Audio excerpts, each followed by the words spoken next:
तो अभी हम द जुरासिक वर्ल्ड रीबर्थ देख के आ रहे हैं and it was amazing movie.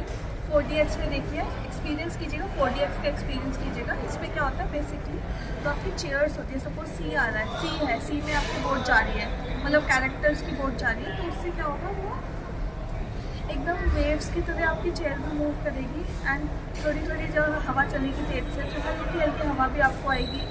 कहीं कहीं पे ये एक मुझे लूपहोल लगा कि कहीं कहीं पे जैसे कि अगर बोट में कैरेक्टर्स जा रहे हैं तो जो बारिश की बौछार आनी चाहिए, मतलब जो पानी की बौछार आनी चाहिए वो नहीं आई। वो बीच में एक आध बार इन्होंने मूवी में कहीं दे दिया है। प्रोबेबली इस रीज़न ये हो सकता है कि चेयर्स वगैरह ख़राब ना हो जाए, चेयर को भी मेंटेन करना है बिकॉज इनकी चेयर की क्वालिटी थी that was of clothing one, but story क्या है? स्टोरी बोला जाए तो स्टोरी क्या चीज़ है ना। सो स्टोरी तो अमेजिंग थी। There were multiple characters. जो इनिशियली एक, जैसे कि आपने इसके एडवर्टीजमेंट में भी देखा होगा, जो ट्रेलर होगा, ट्रेलर में देखा होगा कि एक लैब है, लैब के अंदर कुछ एक्सपेरिमेंट चल रहा है डायनासोर्स के ऊपर एंड वो म्यूटेट कर रहे हैं उसको, मतलब जीन्स उनके चेंज करके उनको म्यूटेट कर रहे हैं। अब सडनली कुछ चेंज होता है, वो आप मूवी देखोगे तभी पता चलेगा कि क्या ग्लिच आता है, क्या टेक्निकल ग्लिच होता है, जिसकी वजह से जो एकदम सडनली उनका जो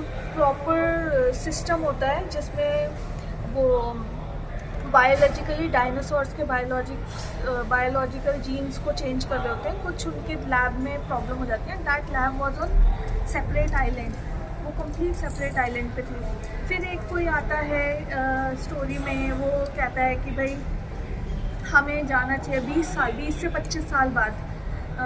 फिर कहानी 20 से 25 साल बाद आगे जाती है एंड उसके बाद वहाँ से वो लोग शुरू करते हैं अपनी एक्सपेडिशन एंड उस एक्सपेडिशन में 4-5 लोग होते हैं। एक बोट वाला होता है, एक डॉक्टर होता है, एक वो पर्सन होती है जो कि बहुत टारगेट्स वगैरह में अच्छी होती है, और एक जो होता है वो पैसे देने के लिए होता है। इस तरीके से ऐसे पूरी टीम जाती है।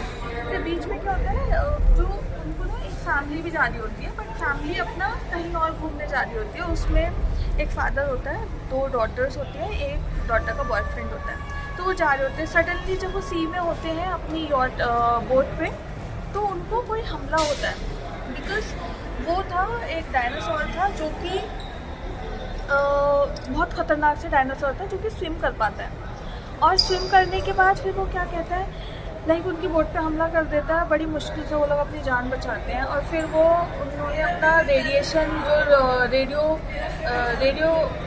होता है वो भी ले लेते हैं। उसके थ्रू रेडियो के बाद उन्होंने क्या कहा, उन लोगों ने ये बोला कि हेल्प मांगते हैं। तो जो पास वाले, अब ये लोग भी बोट के ज़रिए जा रहे होते हैं उसी आइलैंड पे जहाँ पे एक्सपेरिमेंट हुआ था 20 से 25 साल पहले। अब ये पूरी स्टोरी जो है उसी के अराउंड रोटेट करती है कि जब एक्सपेरिमेंट के लिए जाते हैं वो लोग इन लोगों को भी लेते हैं, डायनासोरस, इनको डिफरेंट टाइप्स के डायनासोरस मिलते हैं, कैसे ये डायनासोरस से बचते हैं, कौन कौन से डायनासोरस इन पे हमला करते हैं, बहुत सारे। तो एक ऐसा था जो हार्बीवोरस था, बहुत सुंदर था, वो केवल घास काटते थे। बाकी फ्लाइंग डायनासोरस थे, और उसके बाद और भी कई तरह के डायनासोर्स थे। आई थिंक वो जब आप मूवी देखेंगे तो आपको पता चलेगा। अब पूरी स्टोरी मैं यहीं बता दूँगी तो मूवी कैसे देखोगे, क्योंकि एक स्टोरी नैरेट करना और मूवी को विजुअली मूवी की, मतलब कि ओवरऑल अगर रेटिंग दोगी मूवी को, जुरासिक वर्ल्ड को, तो क्या रेटिंग दोगे कि मूवी कैसी आपको लगी? अगर मुझे तो बहुत अच्छी लगी। मुझे हमेशा ऐसे फैंटेसी रेटिंग क्या दोगी मूवी को? अगर मैं 5 में से रेटिंग बोलूँगा, कितनी दोगी? I think I will give 4 rating.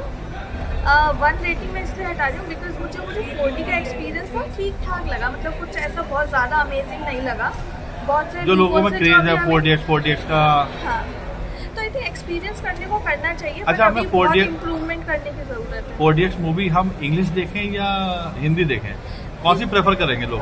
कोई भी आप मूवी देख रहे हैं, अगर हॉलीवुड मूवी है तो प्रेफर कीजिए कि उसे इंग्लिश में ही देखिए, क्योंकि जब डबिंग करते हैं ना तो जो उसका एसेंस होता है, जो डायलॉग्स का एसेंस होता है वो चला जाता है। सो आई वुड प्रेफर कि आप इंग्लिश वाली ही देखिए।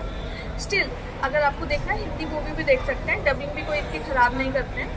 तो that's it. Thank you, go and watch me.